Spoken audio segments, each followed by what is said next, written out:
Bonjour à tous, ici Pauline Roche. Bienvenue sur ma chaîne dédiée à la santé et aux avancées fascinantes en biotechnologie.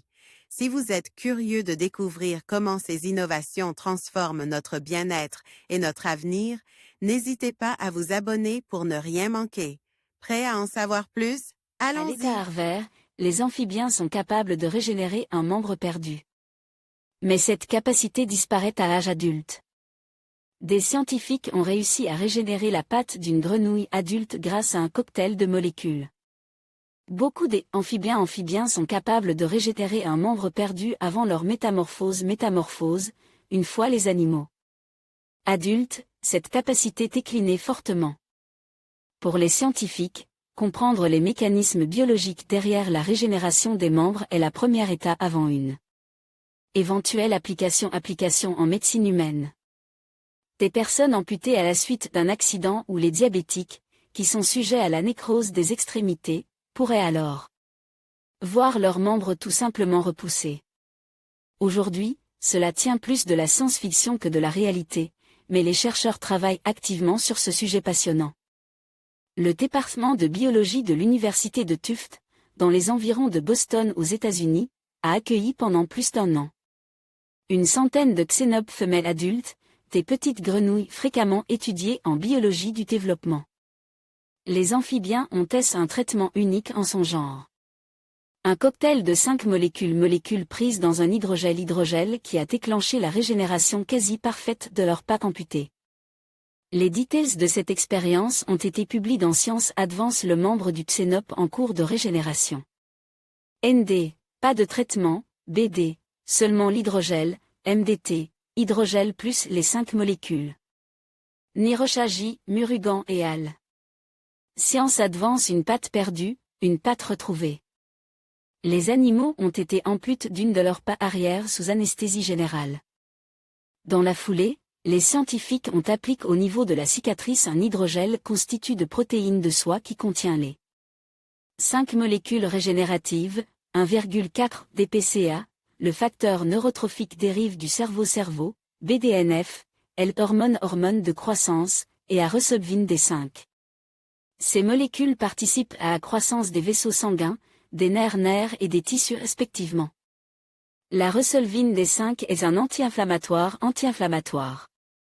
L'hydrogel reste en contact avec la plaie pendant 24 heures avant d'être retiré sous anesthésie.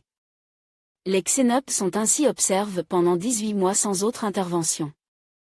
Petit à petit, les scientifiques ont observé la régénération de la patte amputée chez les animaux soumis au traitement. Au bout de 2 semaines seulement, les bénéfices du traitement apparaissent déjà. À partir de 9 mois, la régénération s'accélérait jusqu'à la fin du suivi à 18 mois.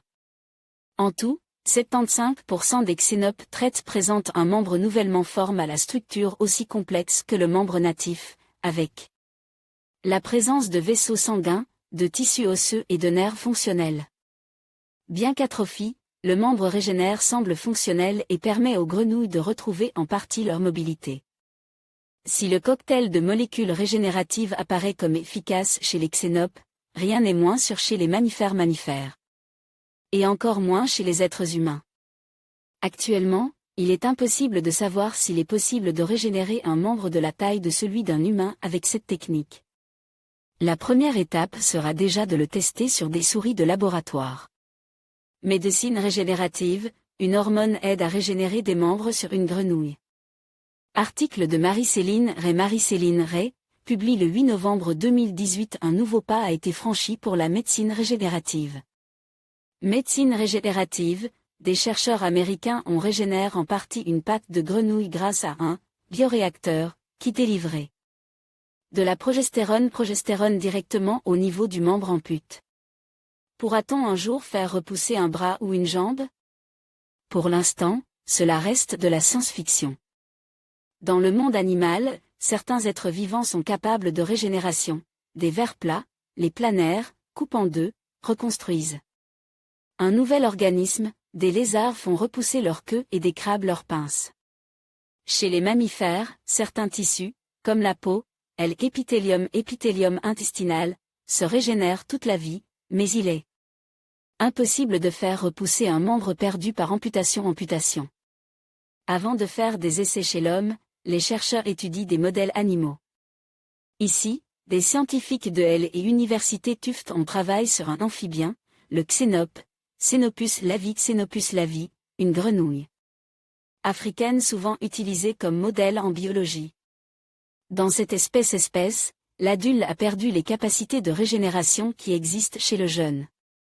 Après une amputation, cette grenouille régénère seulement un cartilage, sous la forme d'une sorte d'épine. Pour cette étude décrite dans la revue Cell Report, les chercheurs ont créé un bioréacteur portable qui libérait de la progestérone localement. La progestérone est une hormone sexuelle féminine, mais elle possède aussi des capacités de régénération. D'après Celia Herrera Rincón, principal auteur de l'article, la progestérone module également la réponse immunitaire. Pour favoriser la guérison et déclencher la repousse des vaisseaux sanguins et des os. L'amputation d'un membre conduit à la formation d'une épine de cartilage chez la grenouille adulte, à gauche. Un traitement avec la progestérone pendant 24 heures permet la formation d'une structure en forme de pagaie, à droite. Celia Herrera Rincón, un traitement de 24 heures déclenchait une régénération sur plusieurs mois. Le dispositif mis au point par l'université comprenait une petite boîte avec un hydrogel contenant de la progestérone. Juste après amputation d'une patte arrière, le bioréacteur a été cousu sur le site de la blessure afin qu'il délivrait de la progestérone. Pendant 24 heures, puis il a été retiré. Cette exposition de seulement 24 heures a eu un effet bénéfique et durable sur la repousse des tissus, les grenouilles régénéraient partiellement leurs membres arrière, tandis que, sans traitement, les grenouilles ne régénéraient que des épines de cartilage. Avec la progestérone, les grenouilles formaient une sorte de patte plate, comme une pagaie ou une raquette. Certes, la patte n'était pas parfaite et n'avait pas de pied, mais elle ne contenait pas que du cartilage, elle avait de l'os, des nerfs et des vaisseaux sanguins. Enfin, du point de vue fonctionnel, les animaux avec leurs pattes plates étaient plus actifs au niveau locomoteur que ceux qui n'avaient qu'une épine cartilagineuse. L'exposition de 24 heures a suffi pour conduire à des changements pendant des mois dans l'expression des gènes. Ce bref traitement a donc déclenché un programme de croissance et de remodelage tissulaire qui favorise un long processus de régénération. L'expérience fonctionne sur une grenouille adulte, ce qui laisse présager des applications chez l'homme. L'idée est de trouver les molécules à appliquer pour réactiver un processus qui a déjà eu lieu dans la vie embryonnaire, comme là. Explique l'un des auteurs, Michael Levin, au New Scientist. Votre corps sait comment fabriquer un membre, il a fait pendant le développement embryonnaire. Et si un jour, notre corps pouvait faire repousser un membre? Article de Jean-Luc Goudet paru le 2 juillet 2016. Pourquoi certains vertèbres parviennent-ils à faire repousser une patte ou une nageoire amputée? La question, sur laquelle les biologistes travaillent depuis longtemps, reste irrésolue, mais des scientifiques viennent d'apporter un élément de réponse en découvrant les mêmes micro-ARN chez 3 espèces très différentes. Or, ils existent aussi chez l'homme où, qui plus est, ils fonctionnent de manière semblable. Depuis longtemps, des biologistes explorent cette mystérieuse capacité de certains animaux à reconstruire un membre complet alors que tant d'autres, dont les mammifères, ne peuvent que bricoler un moignon. Pourtant, certains scientifiques pensent possible que cette fonction de régénération soit présente chez tous les vertèbres mais en quelque sorte désactivée. C'est l'idée de départ de Benjamin King et Viravutine, à l'université du Maine, États-Unis, qui postule qu'un même mécanisme génétique doit être à l'origine de cette capacité chez différentes espèces. Ils en ont choisi 3, 2 poissons et un amphibien, le poisson zèbre, le polyptère du Sénégal et L. axolotl, séparés par environ 420 millions d'années d'évolution. Bonne pioche, explique-t-il dans un article publié dans la revue PLOS ONE, ils ont effectivement trouvé un système génétique, base sur 10 micro-ARN, petits ARN intervenant dans la régulation des gènes, et CAR-ANT, ARN de transfert servant à la lecture des gènes. Cet ensemble est identique chez les 3 espèces et semble fonctionner de la même manière. Les auteurs ont pu relier leur activité à des gènes actifs dans la formation des blastèmes, ces ensembles de cellules. Des différenciés qui apparaissent au niveau d'une lésion importante et qui vont se différencier de nouveau pour reformer les tissus ou le membre entier. Cerise sur le gâteau, des séquences de ces ARNT existent chez l'espèce humaine.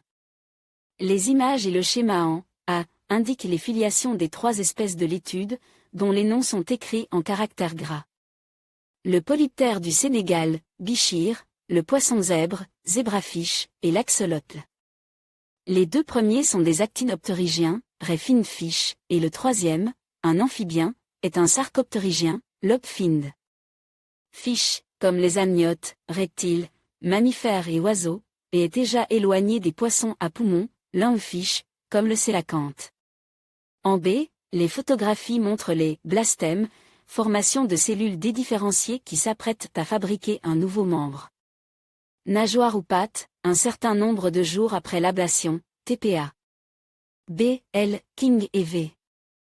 P-yin, +1 beaucoup de pistes de recherche, mais encore peu d'explications. Comme pour les autres études, ce coup de projecteur n'éclairait par toute la scène et on est encore bien loin de comprendre cet étonnant pouvoir. Et encore plus loin de le réactiver chez l'humain. De précédentes recherches avaient pointé d'autres mécanismes. Globalement, l'idée tourne autour de la régulation de certains gènes, implique dans la régénération ou la formation de embryons. Embryon et dans la reprogrammation des cellules. Chez le même poisson zèbre, Bagno-Rerio, en 2009, une équipe avait montré que des protéines, les histones, activaient des gènes au niveau d'un membre lésé pour déclencher la régénération des tissus. Sur ce plan, l'axolotl, Ambystoma mexicanum, proche des salamandres, vivant dans des lacs mexicains et célèbre pour passer sa vie à l'état vert, c'est la néoténie, est également renommée pour sa capacité de régénération. En 2013, nous rapportions les travaux d'une équipe qui désignait les macrophages, des cellules de la réponse immunitaire, comme déclencheurs de ce phénomène. Un cousin, le triton à point rouge, réussit, lui, un petit exploit. Des cellules de cœur installées dans le blastème forment après une amputation se transforme en cellules de pattes. La tentation est grande d'essayer d'en faire autant.